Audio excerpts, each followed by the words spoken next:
পাকিস্তান যে জটিল খেলায় ছক্কা মেরে তাক লাগিয়েছে, ঠিক একই খেলায় এখন বাংলাদেশ। মন্ত্রী তারেক রহমানের সামনে এখন এক অদ্ভুত সমীকরণ। এই সমীকরণ দারুণভাবে মিলিয়ে ফেললে বাংলাদেশের লাভ লাভ, আর সমীকরণ মেলাতে এদিক সেদিক হয়ে গেলেই ঘোর বিপদ। দর্শক, আন্তর্জাতিক রাজনীতিতে একটা কথা খুব প্রচলিত, স্থায়ী কোনো বন্ধু বা শত্রু নেই, স্থায়ী শুধু স্বার্থ। বর্তমান বিশ্বে এই চিরন্তন সত্যের সবচেয়ে জ্যান্ত উদাহরণ বোধহয় পাকিস্তান। এক পাশে পরাশক্তি আমেরিকা আর অন্য পাশে উদীয়মান পরাশক্তি চীন। দুই বৈরী রাষ্ট্রকে দুই হাতে ধরে রেখে ইসলামাবাদ যেভাবে নিজেদের ফায়দা লুটছে, তাকে কূটনীতির ভাষায় বলা চলে এক দুর্দান্ত ব্যালেন্সিং অ্যাক্ট। চমকপ্রদ বিষয় হলো, পাকিস্তানের এই সফল ব্যালেন্স ডিপ্লোমেসির সমীকরণটি এখন হুবহু বাংলাদেশের ভূ রাজনীতির সামনে এসে হাজির হয়েছে। তারেক রহমান কি পারবেন এই খেলায় উতরে যেতে? চীনের কাছে পাকিস্তান হলো তাদের সবসময়ের বন্ধু। বেইজিং এর স্বপ্নের প্রজেক্ট বেল্ট অ্যান্ড রোড ইনিশিয়েটিভের অন্যতম প্রধান অংশ হলো সিপেক প্রকল্প, যার মাধ্যমে পাকিস্তানে দেদারসে চীনা বিনিয়োগ আসছে। আবার অন্যদিকে ডোনাল্ড ট্রাম্পের কাছেও জেনারেল আসিম মুনিরের পাকিস্তান বেশ প্রিয় এবং গুরুত্বপূর্ণ। সন্ত্রাসবাদ দমন এবং কৌশলগত ভৌগোলিক অবস্থানের কারণে আমেরিকার কাছে পাকিস্তানের সামরিক ও কূটনৈতিক গুরুত্ব এখনো ফুরিয়ে যায়নি।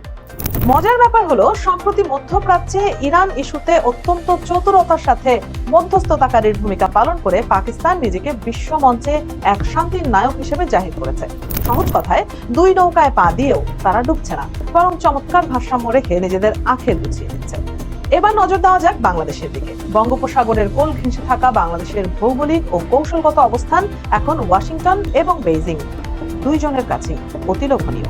আমেরিকা চায় এই ইন্দো প্যাসিফিক অঞ্চলে চীনের একচ্ছত্র আধিপত্য ও বিস্তার ঠেকাতে, আর সেই লক্ষ্য পূরণে বাংলাদেশের মতো গুরুত্বপূর্ণ কৌশলগত অংশীদার তাদের ভীষণ প্রয়োজন।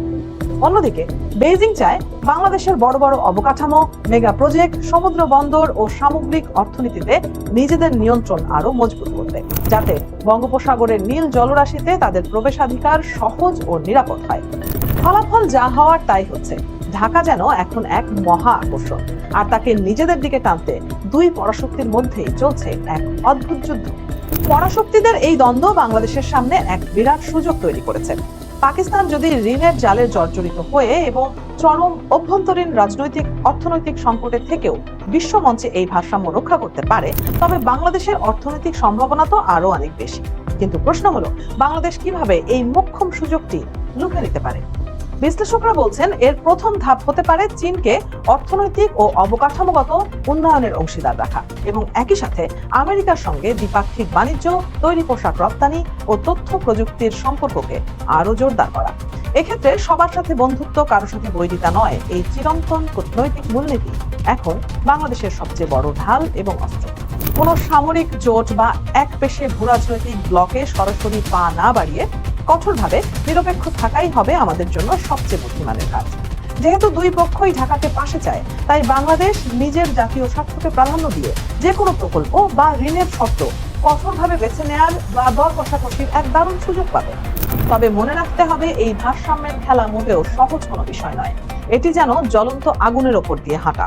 এখানে সামান্যতম এদিক সেদিক হলেই সোজা খাদে পড়ার মারাত্মক ভয় থাকে। পাকিস্তান বৈশ্বিক কূটনীতিতে অনেক ক্ষেত্রে সাময়িক সফল হলেও তাদের অভ্যন্তরীণ অর্থনীতি কিন্তু আজ পুরোপুরি ভঙ্গুর এবং দেউলিয়া প্রায়। কাজেই বাংলাদেশকে অত্যন্ত সতর্ক থাকতে হবে। পরাশক্তির এই ভূ রাজনৈতিক টানাটানিকে আমাদের নিজেদের অর্থনৈতিক মুক্তির সিঁড়ি হিসেবে ব্যবহার করতে হবে। কোনো অবস্থাতেই তাদের প্রক্সি যুদ্ধের ময়দান বা বলির পাঁঠা হওয়া যাবে না। আমেরিকা ও চীনের এই আধিপত্য বিস্তারের লড়াইয়ের মাঝে দাঁড়িয়ে বাংলাদেশ যদি নিজের জাতীয় স্বার্থ ও সার্বভৌমত্বকে সবার উপরে রেখে অত্যন্ত দক্ষ, স্বাধীন ও দূরদর্শী কূটনীতি চালাতে পারে, তবে পাকিস্তানের মতো কোনো অভ্যন্তরীণ সংকট ছাড়াই বাংলাদেশ হয়ে উঠতে পারে গোটা এশিয়ার বুকে ব্যালেন্স ডিপ্লোমেসির এক অনন্য রোল মডেল।